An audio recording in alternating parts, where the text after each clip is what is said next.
don't just make it a one-day affair. Keep the love flowing from Valentine's Day on through the year. Easy to say, not as easy to do. That's why we have marriage counselor Dr. Rita DeMaria with us to learn more about how we can make our lives better.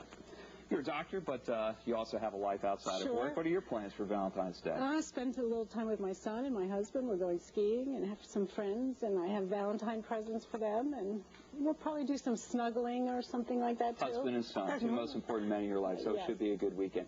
Don't you find on certain dates, be it like Thanksgiving or Christmas, a lot of people try to get their lives in order. Around Thanksgiving, we try to be more appreciative for the things that we have and not so envious of what we don't have.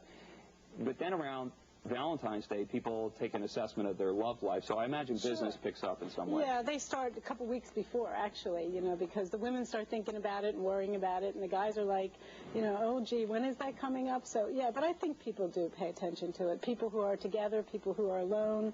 It does give us the sort of pause to think about, you know, what's going on in our life. What's a love knot? A love knot? A love knot, well, it's not an acrobatic thing, so let's What are you talking about? Are you talking about gymnastics in the bedroom? No, not today, anyway. Okay. But no, love knots are beliefs we have about our relationship. And, for example, I'm not going to tell you what I really want from you, because if I tell you and you do it, it's not going to count. You have to figure it out all by yourself. You have to mind read and guess and all that kind of thing. And that happens to a lot of people, because it'd be my guess that as we grow into a relationship with somebody after a lot of years, maybe we make the assumption that they get us. Yeah, right. They know what we want. We do a lot of mind reading, a lot of assumptions. Most people don't realize that we really do have to tell each other what we want, and that's okay. It doesn't mean the other person doesn't love us or doesn't understand us. We need to tell them. You know, I often say that if I want my husband to see me as somebody really positive and helpful and he's happy to see me, I have to give him what he asks for. And likewise, he has to give me what I asked for.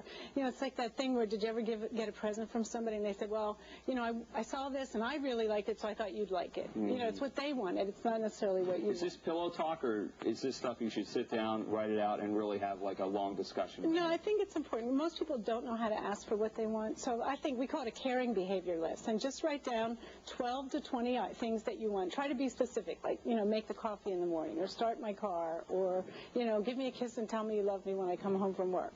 Things like that. To be specific, not just be nice to me. Like, what does that mean? How many people do that? Not Actually enough. Put the pen to the paper. Not enough. You know, people don't realize that there are rules for relationships, just like there are rules, you know, for work and school and driving and everything else in life. And so we do need to be a little more conscious and intentional. People just don't know inside of them. I think I mentioned that to you. I stole that from you for some of my you stole one of my lines. Yeah. What's that? Well, people really don't know how to have good relationships. You know, even though there's tons of self-help books, most people don't go for premarital counseling. They don't go for any kind of marriage education classes. They're embarrassed. They're afraid. People think they have problems.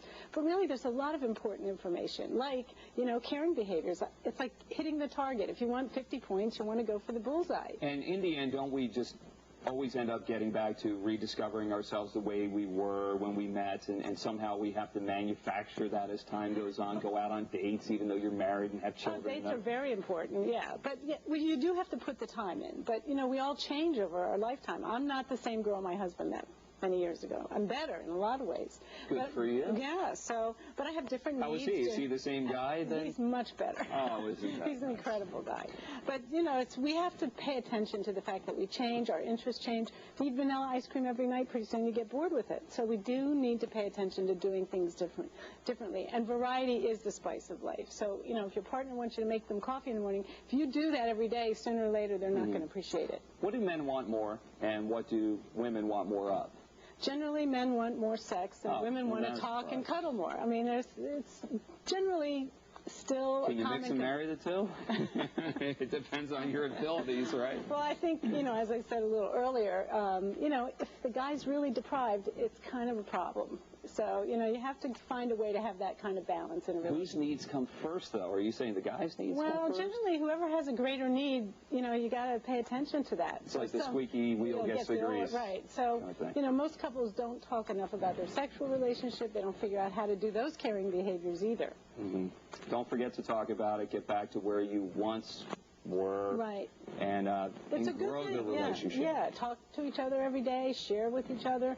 You know, when we first fall in love, that's what we do. We think about the person, we talk to them, we call them, and over time we forget to do those things. So It the never more gets you- old, even as we grow older. No, I think we get to know each other better. I tell people it's not that you find your soulmate, you become soulmates.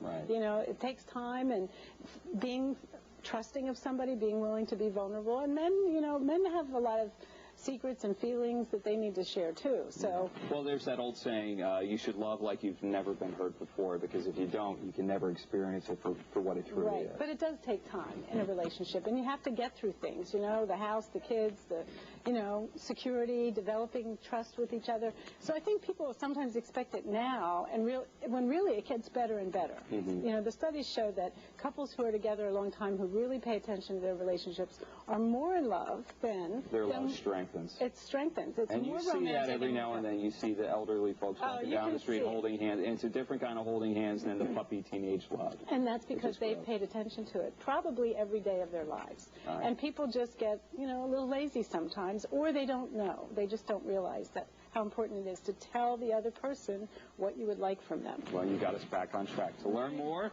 why not sign up for one of Dr. Rita DeMaria's free relationship classes? Just visit her website at www.marriagedoctor.com.